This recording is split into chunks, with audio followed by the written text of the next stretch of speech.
इस्लामाबाद में अपोजिशन इत्तेहाद की कॉन्फ्रेंस का दूसरा रोज एनओसी न होने के बाद होटल इंतजामिया को इजाजत देने से इनकार। अपोजिशन रहनुमा होटल का गेट जबरदस्ती खोलकर अंदर दाखिल। होटल इंतजामिया ने पुलिस को तलब कर लिया। शाहिद खाकान अब्बासी बोले, मुझे गिरफ्तार करना है तो कर ले, जमहूरियत पर बात करने से रोकना इनकी कमजोरी की दलील।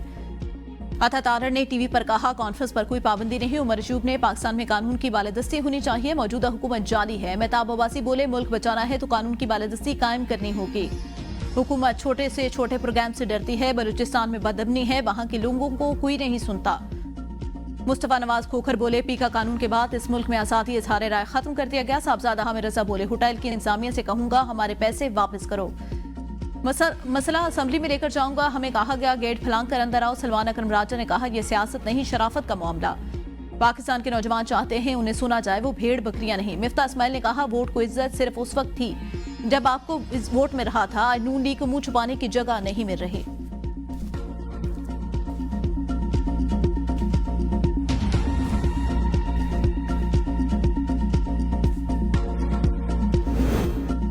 ऑपोजिशन की कॉन्फ्रेंस रोकने के कोई अहकाम जारी नहीं किए। 10 कॉन्फ्रेंसेस करें, इन्हें पूरी इजाजत। ग्रैंड अलायंस से हुकूमत को कोई खतरा नहीं। नून लीग के रहनुमा इरफान सदीकी की एबीएन न्यूज से खुसूसी गुफ्तगू। कहा, 1947 से आज तक जितने अलायंस बने वो किसी हुकूमत का तख्ता न उलट सके। फजलुर रहमान, महमूद अचकजई, शाहिद खाकान अब्बासी जमहूरी कदरों और रवैयों को अच्छी तरह समझते हैं। अपोजिशन अलायंस में सिर्फ एक पैवंद है, वो पीटीआई। वो पाकिस्तान के मफाद को तरजीह नहीं देती, उनके अपने अहदाफ मकासद हैं। उनके लिए बानी पीटीआई की रिहाई शायद दुनिया का सबसे बड़ा मकसद है।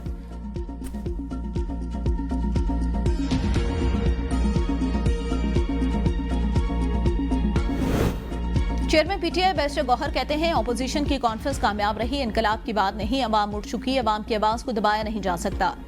अदलिया की आज़ादी और रूल ऑफ लॉ होना चाहिए। मैंने मशवरा दिया था कि केपी हाउस में कॉन्फ्रेंस कर ले, लेकिन कमेटी ने इस्लामाबाद में कॉन्फ्रेंस का फैसला किया। ये वकला की नाअहली नहीं, आपको पता है इस सिस्टम पर कौन लोग काबिज हैं। अबू धाबी के वलीअहद शहजादा शेख खालिद बिन मोहम्मद इस्लामाबाद का दौरा पाकिस्तान। शेख खालिद के हमरा वफ्द में वुज़रा, सीनियर हुकाम और नुमाया कारोबारी शख्सियात शामिल। सदर आसिफ अली जरदारी, वज़ीर आज़म शहबाज शरीफ, खातून अव्वल आसफा भुट्टो और वफाकी वुज़रा ने मुअज़्ज़ज़ मेहमान का इस्तकबाल किया। शहजादा शेख खालिद बिन मोहम्मद को खुसूसी तकरीब में निशान पाकिस्तान से नवाजा गया। वलीअहद शेख खालिद बिन मोहम्मद पाकिस्तान की क़यादत से बाहमी दिलचस्पी के मूड, तारीखी रवाबित को मुस्तहकम करने और इक़्तिसादी और सरमायाकारी ताउन को फ़रोग़ देने के लिए तबादला ख्याल करेंगे।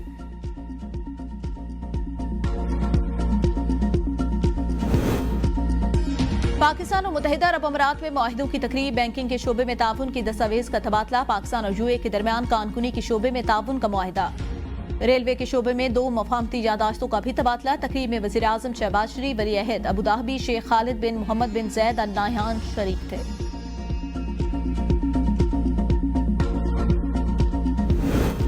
अबू धाबी के वलीअहद के दौरे के दौरान इस्लामाबाद में रिमझिम। वज़ीर आज़म शहबाज शरीफ शेख खालिद बिन मोहम्मद बिन जैद अल नाह्यान को छतरी के साए में गाड़ी तक लाए। वलीअहद ने शहबाज शरीफ से छतरी लेने की कोशिश की, ताहम वज़ीर आज़म ने मुअज़्ज़ज़ मेहमान से इसरार करके छतरी अपने हाथ में थामे रखी। दोनों रहनुमाओं की मुसाफिर के दौरान छतरी सागदार ने ले ली। कुछ देर बाद वज़ीर आज़म ने छतरी वापस ले ली। वज़ीर आज़म के मुआविन खुसूसी राना सनाउल्लाह कहते हैं, लोग अपनी ताकत पर क्रिकेट बोर्ड में आते हैं और मर्जी करते हैं और फिर क्रिकेट का ये हाल। एक चेयरमैन की बात नहीं, ये एक सिलसिला है। पिछले 10 साल देखें बोर्ड में क्या होता रहा। इनकी मरात हैरान कुन। बोर्ड में मेंटोर 50 से 60 लाख रुपए तनख्वाह ले रहा है, लेकिन उसको पता नहीं उसका काम क्या है। ये पाकिस्तान है या कोई यूरोपीय तरक्की याफ्ता मुल्क? कॉलेज और क्लब गेम्स की क्या हालत, उन पर कितना पैसा खर्च हो रहा है, ऊपर आकर किस किस्म के अखराजात हैं, ये चीजें अक़वाम के सामने आनी चाहिए। ये चीजें ऐसी हैं, वज़ीर आज़म खुद इसका नोटिस लेंगे। क्रिकेट बोर्ड की कारकर्दगी पर काबीना और पार्लियामेंट में बहस होनी चाहिए।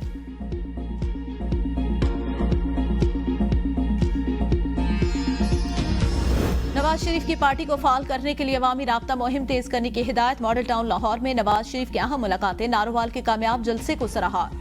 ईद के बाद मुख्तलिफ शहरों में मजीद जलसों पर मुशावरत। कहा, नून लीग की 1 साला कारकर्दगी को अवाम के सामने रखा जाए।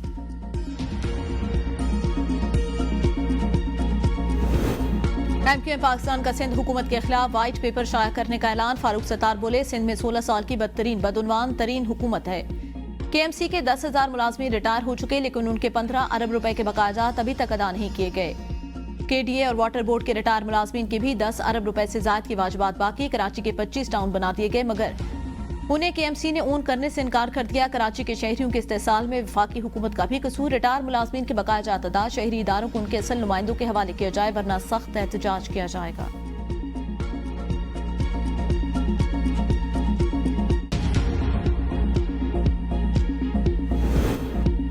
शर्जील इनाम ने फारूक सत्तार से 25 अरब रुपए गायब होने के सबूत मांग लिए। कहा, हुकूमत आजाद और शफाफ ऑडिट के लिए तैयार। फारूक सत्तार के इल्जामात हकीकत से ज्यादा सियासी शोबदबाजी। सिंध हुकूमत ने पिछले 5 साल में 160 अरब रुपए से ज्यादा के बकायाजात और पेंशन की मद में अदायगियां की। कराची और हैदराबाद के बल्दियाती इदारों के मसाइल का असल सबब माजी में एमक्यूएम की नाकिस हुक्मरानी और करप्शन है। एमक्यूएम के दौर में सरकारी नौकरियां दी गई, तब क्या शफाफियत यकीनी बनाई गई। फारूक सत्तार के पास कोई सबूत है कि जाली डोमिसाइल पर भर्तियां हुई तो वो सामने लाएं। सिंध हुकूमत किसी वाइट पेपर से खौफजदा नहीं। हम खुद एक हकीकतनामा जारी करेंगे जिसमें एमक्यूएम की साबका हुकूमत की माली बदउनवानी और कराची के तबाहाल बल्दियाती इदारों की हकीकत अवाम के सामने रखी जाएगी।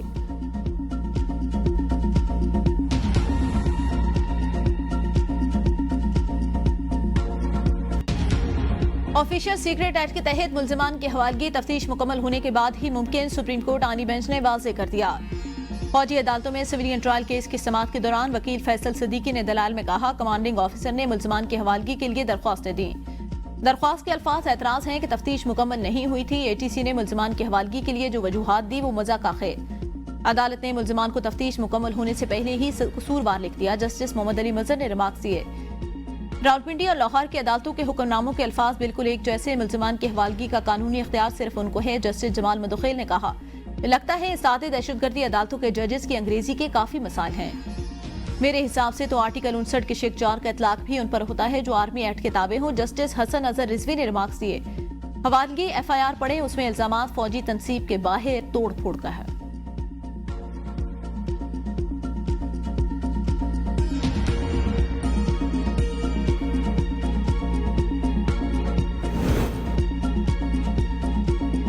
अदालत के सामने मेन्यू रख रहा हूं। फैसल सिद्दीकी ने कहा कि मैं अदालत के सामने, मुझे रिलीफ चाहिए, चाहे वो किसी भी तरह से मिले। जस्टिस जमाल ने कहा, मेन्यू वो वाला रखें जो अमलन मुमकिन भी हो। जस्टिस मुसरत ने कहा, आज बारिश हो रही है, उसके हिसाब से मेन्यू रखें। बतौर वकील केस हारने के बाद मैं बार में बहुत शोर करती थी। मैं कहती थी जजेस ने ट्रक ड्राइवर की तरह इशारा कहीं और का लगाया और चले कहीं और गए। जस्टिस मोहम्मद अली मजहर ने कहा, जज बनकर आप भी ट्रक ड्राइवर वाला काम ही कर रही हैं। अदालत पर कहे जस्टिस मुसरत ने मजीद कहा, अब तो चरसी तिक्का वाला भी असली चरसी तिक्का लिखना पड़ रहा है।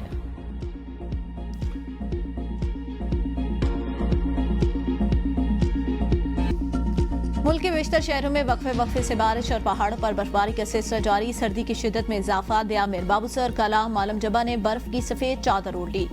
ग्रेस वैली में पारा -9, शादरा में -4 रिकॉर्ड। अस्तोर में शदीद बर्फबारी का सिलसिला 2 रोज से जारी। निज़ाम जिंदगी मफलूज, लोग घरों में मैसूर, कुमराट रोड, बरेकोट के मकाम पर लैंडस्लाइडिंग के बायस बंद। सयाह और मकामी अफराद फंस गए। शराय कराकरम भी मुख्तलिफ मकामात से बंद। खैबर पख्तूनख्वा के मुख्तलिफ मकामात पर भी बारिश और पहाड़ों पर बर्फबारी। इस्लामाबाद में वक्फे से बारिश जारी। महकमे मौसमियात की इस्लामाबाद में मरी और गिलगित बल्तिस्तान में बारिश और पहाड़ों पर बर्फबारी की पेशगोई।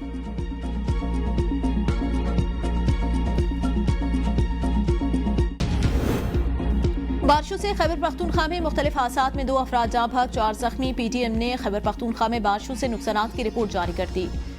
बारिशों के बाद एक घर मुकम्मल तबाह और 3 को जुज़वी नुकसान। जाँ भाग अफराद में एक मर्द, एक खातून, जख्मियों में 2 खवातीन और 2 बच्चे शामिल हैं।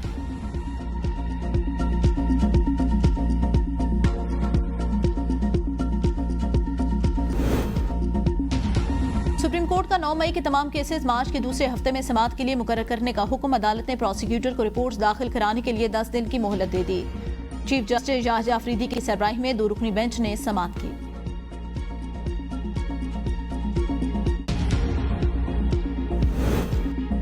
मुल्क में एक ही दिन रमजान के आगाज। कमीशन रुयत हिलाल कमेटी का इजलास कल पेशावर में तलब। चेयरमैन मरकजी रुयत हिलाल कमेटी मौलाना अब्दुल खबीर आजाद की जेर सदारत इजलास औकाफ बिल्डिंग ईदगाह 4 रोड पर शाम 6:30 बजे मुनक्किद होगा। माहिरीन फल्कियात के मुताबिक नया चांद कल सुबह 5:45 पर पैदा होगा। गुरूब आफ्ताब के वक्त चांद की उम्र 12 घंटे होगी। स्पार्को के मुताबिक कल चांद नजर आने का इम्कान कम। रमजान मुबारक 2 मार्च से शुरू हो सकता है। सऊदी अरब में कल चांद नजर आने और पहला रोजा 1 मार्च को होने का इम्कान। सऊदी सुप्रीम कोर्ट की कल रमजान मुबारक के चांद की रुयत की अपील।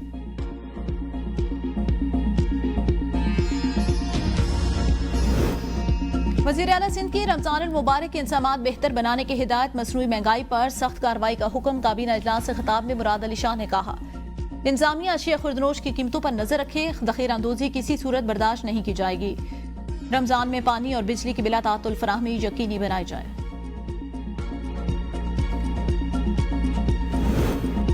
खैबर पख्तूनख्वा हुकूमत का 10 लाख से जायद मुस्तहिक खानदानों को रमजान और ईद पैकेज देने का फैसला। मुशीर इत्तलात बैरिस्टर सैफ कहते हैं, हर मुस्तहिक खानदान को 10,000 रुपए दिए जाएंगे। रकम 15 रमजान से पहले बैंकों और इजी पैसा के जरिए मुस्तहिक खानदानों तक पहुंचाई जाएगी।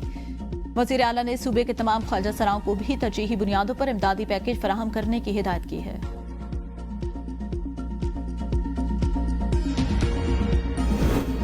रवा साल के लिए ज़कात का नसाब 1,79,689 रुपए मुकर्रर। रमजान मुबारक का सेविंग अकाउंट, मुनाफा और नुकसान शेयरिंग और दीगर मुशाबा अकाउंट पर ज़कात लागू होगी। वज़ारत तख़फ़ीफ़ गुरबत की बैंकों को कटौती के बाद ज़कात मरकजी ज़कात अकाउंट में जमा कराने की हिदायत।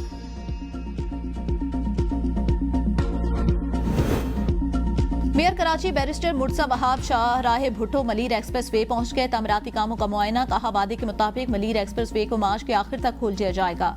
कराची में तरक्की और बेहतरी का सफर इसी तरीके से चलता रहेगा। बैरिस्टर मुर्तज़ा वहाब ने कायदाबाद से काठोर तक बनने वाले तीसरे फेज का भी दौरा किया।